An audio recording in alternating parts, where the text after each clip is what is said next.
Hello guys, welcome back to my channel. Bigg Boss Tamil season 9 உடைய 8th week eviction நாமினேஷனுக்கான voting வந்து Jio hot ஸ்டாரில் போயிட்டுருக்கு. So டோட்டலாக இந்த வாரம் பார்த்தீங்கன்னா நம்ம முன்னாடி 11 கண்டஸ்டன்ட்ஸ் வந்து நாமினேஷன் லிஸ்ட்டில் வந்திருக்காங்க.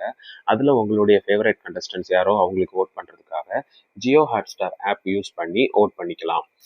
வீடியோ பிடிச்சிருந்தா மறக்காமல் லைக் பண்ணுங்கள், கமெண்ட் பண்ணுங்கள், அப்படியே நம்ம சேனலை சப்ஸ்கிரைப் பண்ணிக்கோங்க. ஓட்டிங்கோட 4th டேவான இன்னைக்கும் ஃபர்ஸ்ட் பொசிஷனை மெயின்டைன் பண்ணுறது விக்ரம் தான். 63,700 ஓட்டுகளோட ஃபர்ஸ்ட் பொசிஷனை மெயின்டைன் பண்ணுறாரு. நேற்று பார்த்தீங்கன்னா 10,000 ஓட்டு டிஃப்ரெண்டில் லீடிங்கில் இருந்தார். இன்னைக்கு 13,000 ஓட்டு டிஃப்ரெண்டில் லீடிங்கில் இருக்காரு. ஸோ விக்ரமை பொறுத்தவரையில் பார்த்தீங்கன்னா இந்த வீக் 100% சேவ் ஆகிற ஒரு கண்டஸ்டண்டாக விக்ரம் இருக்காரு. அண்ட் அவருக்கு ஓட்டிங்கில் பார்த்தீங்கன்னா இந்த வாரம் அவருக்கு நல்ல ஒரு முன்னேற்றம் இருக்குது. ஆரம்பத்துலேருந்து இப்போ வரைக்கும் ஃபர்ஸ்ட் பொசிஷன்லேயே மெயின்டைன் ஆகிட்டு வராரு. அண்ட் ஓட்டிங்கோடைய செகண்ட் பொசிஷனில் பார்த்தீங்கன்னா திவ்யா தான் இருக்காங்க.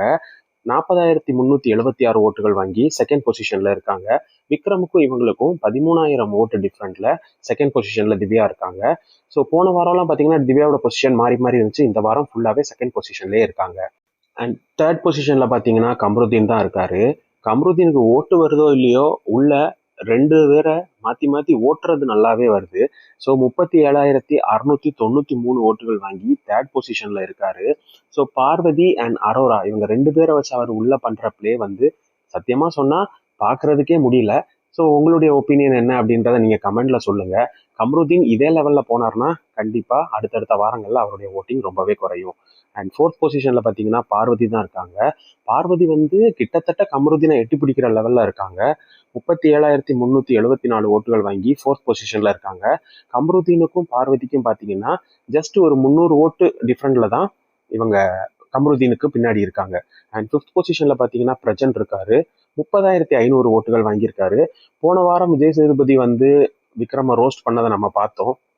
பிரஜனை ரோஸ்ட் பண்ணதை நம்ம பார்த்தோம். ஸோ அதுக்கப்புறம் அவருடைய பிளேல ஒரு சின்ன மாற்றம் வந்த மாதிரி எனக்கு தெரியுது. ஸோ 30,500 ஓட்டுகள் வாங்கி 5வது பொசிஷன்ல பிரஜன் இருக்காரு. அண்ட் 6வது பொசிஷன்ல அரோரா தான் இருக்காங்க. அரோராவோட பிளேல வந்து இப்போ ஓரளவுக்கு முன்னேற்றம் இருக்கு. அதே மாதிரி அவங்களுடைய ஓட்டிங்லயும் பார்த்தீங்கன்னா ஓரளவுக்கு இம்ப்ரூவ் இருக்கு. 26,584 ஓட்டுகள் அரோரா வாங்கியிருக்காங்க. அண்ட் கம்ருதீன் கூட சேர்ந்து பண்ற அந்த ஒரு காம்போனால அவங்களுடைய ஓட்டு கம்மியாகும் அப்படின்னு பார்த்தா அப்படி எதுவும் இல்லை. நல்லபடியா ஓட்டு முன்னேறிட்டு இருக்கு.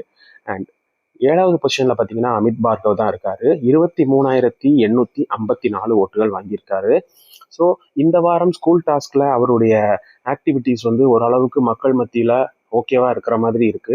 ஸோ அதனால அவருடைய ஓட்டிங் லெவல் கொஞ்சம் இன்க்ரீஸ் ஆன மாதிரி தெரியுது. அண்ட் 8வது லெவல்ல பார்த்தீங்கன்னா சாண்ட்ரா தான் இருக்காங்க. சேம் போன வாரம் விஜய் சேதுபதியோட ரோஸ்டிங்க்கு அப்புறம் 2 பேரும், அதாவது ஹஸ்பண்ட் அண்ட் ஒய்ஃப் 2 பேரும் சேர்ந்து விளையாடுறத விட்டு இண்டிவிஜுவல் பிளே கொஞ்சம் பண்ண ஆரம்பிச்சிருக்காங்க. ஸோ 21,400 ஓட்டுகள் இந்த வாரம் சாண்ட்ரா வாங்கியிருக்காங்க. ஸோ 8வது பொசிஷன் அப்படின்றது ஒரு சேஃப் ஜோன் தான். ஸோ அதனால இந்த வாரம் சாண்ட்ரா சேவ் ஆவாங்கன்னு தான் நினைக்கிறேன். அண்ட் ஓட்டிங்குடைய 9வது பொசிஷன்ல பார்த்தீங்கன்னா கனி தான் இருக்காங்க. கனியுடைய ஓட்டு ஆரம்ப காலத்துல இருந்த அளவுக்கு பெருசா எதுவும் இல்லை.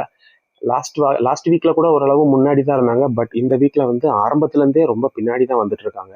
19,643 ஓட்டுகள் வாங்கி 9வது இடத்துல இருக்காங்க.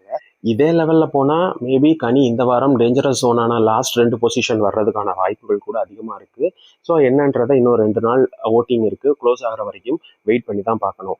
அண்ட் 10வது பொசிஷன்ல பாத்தீங்கன்னா வியானா தான் இருக்காங்க.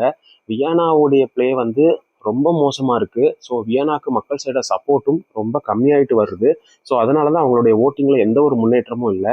நேத்துக்கும் இன்னைக்கும் பாத்தீங்கன்னா ஓட்டிங் டிஃபரெண்ட் ரொம்பலாம் இல்லை, ரொம்ப கம்மியான பர்சன்டேஜ்ல தான் ஓட்டு ஏறி இருக்கு.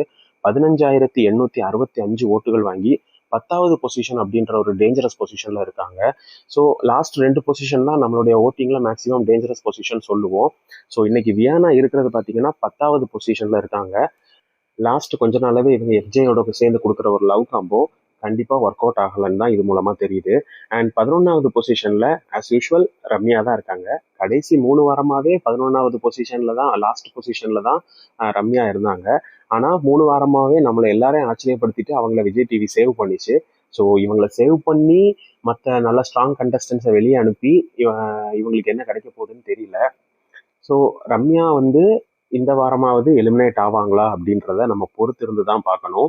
10,386 ஓட்டுகள் வாங்கி ரம்யா 11வது பொசிஷன்ல இருக்காங்க. பிக் பாஸ் பத்தின அப்டேட்ஸ்க்காக நம்மளுடைய சேனலை சப்ஸ்கிரைப் பண்ணி வச்சுக்கோங்க. அப்படியே பெல் ஐக்கான் கிளிக் பண்ணி ஆல் அப்படின்ற ஒரு ஆப்ஷன் செலக்ட் பண்ணி வச்சுக்கோங்க.